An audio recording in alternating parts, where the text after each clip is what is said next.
सबसे पहले बेसिक से स्टार्ट करते हैं। टीआरक्यू क्या है? टीआरक्यू का फुल फॉर्म है टैरिफ रेट कोटा। इस टर्म को दो हिस्सों में तोड़ते हैं, टैरिफ यानी टैक्स या ड्यूटी और कोटा यानी लिमिट। सिंपल भाषा में समझिए कि टीआरक्यू ट्रेड पॉलिसी का एक ऐसा टूल है जिसमें क्वांटिटी के हिसाब से टैक्स डिसाइड होता है। ये एक टू टियर टैरिफ सिस्टम है। एग्जाम्पल, मान लीजिए इंडिया डिसाइड करता है कि हमें फॉरेन से कॉर्न यानी मक्का इंपोर्ट करना है, लेकिन सरकार चाहती है कि अनलिमिटेड इंपोर्ट ना हो। सरकार कहेगी, देखो भाई, अगर आप पहले 5 लाख मीट्रिक टन्स इंपोर्ट करोगे तो हम आपसे सिर्फ 15% ड्यूटी लेंगे। इसे कहते हैं इन कोटा टैरिफ। लेकिन अगर क्वांटिटी 5 लाख टन से ऊपर गई तो उस एक्स्ट्रा क्वांटिटी पर हम 50% या 60% ड्यूटी लेंगे। इसे कहते हैं आउट ऑफ कोटा टैरिफ। सो टीआरक्यू कोई बैन यानी रोक नहीं है, बस ये एक लिमिट सेट करता है कि सस्ते रेट पर कितना माल अंदर आ सकता है।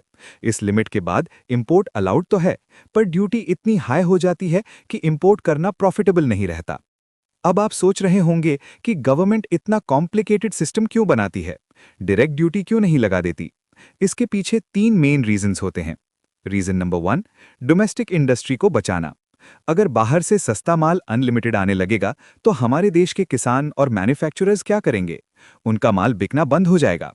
टीआरक्यू उन्हें प्रोटेक्ट करता है कि एक लिमिट तक ही सस्ता माल आए। रीजन नंबर 2, कंज्यूमर्स का फायदा। कभी कभी देश में प्रोडक्शन कम होता है और प्राइसेस बढ़ने लगते हैं, यानी इन्फ्लेशन। ऐसे टाइम पर गवर्नमेंट टीआरक्यू के थ्रू थोड़ा माल कम ड्यूटी पर अलाउ करती है, ताकि मार्केट में सप्लाई बनी रहे और दाम कंट्रोल में रहें। रीजन नंबर 3, डेवलपिंग कंट्रीज का सपोर्ट। अक्सर टीआरक्यू का यूज एफटीएज में होता है, जैसे India UAE cepa deal. India ने यूएई को गोल्ड इंपोर्ट पर टीआरक्यू दिया है कि स्पेसिफिक क्वांटिटी कम ड्यूटी पर आ सकती है। ये डिप्लोमेटिक रिलेशंस के लिए भी जरूरी होता है। दोस्तों, टीआरक्यू सुनने में अच्छा लगता है, पर इसका बेनिफिट लेना यानी एग्जीक्यूशन थोड़ा टेक्निकल है।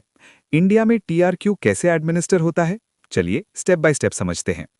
मोस्टली इंडिया में टीआरक्यू का एलोकेशन डीजीएफटी करता है, यानी directorate general of foreign trade. Step 1, public notice. Financial year शुरू होने से पहले या बीच में डीजीएफटी एक नोटिस निकालता है। एग्जाम्पल, इस साल हम 10,000 टन्स कॉर्न टीआरक्यू के अंडर अलाउ करेंगे। Step 2, application. इंपोर्टर्स को डीजीएफटी की वेबसाइट पर ऑनलाइन अप्लाई करना होता है। इसमें आपको बताना पड़ता है कि आपको कितना कोटा चाहिए। ध्यान रहे, इसकी एक डेडलाइन होती है। अगर डेट मिस हो गई तो कोटा नहीं मिलेगा। Step 3, quota allocation method. Quota कैसे बढ़ता है?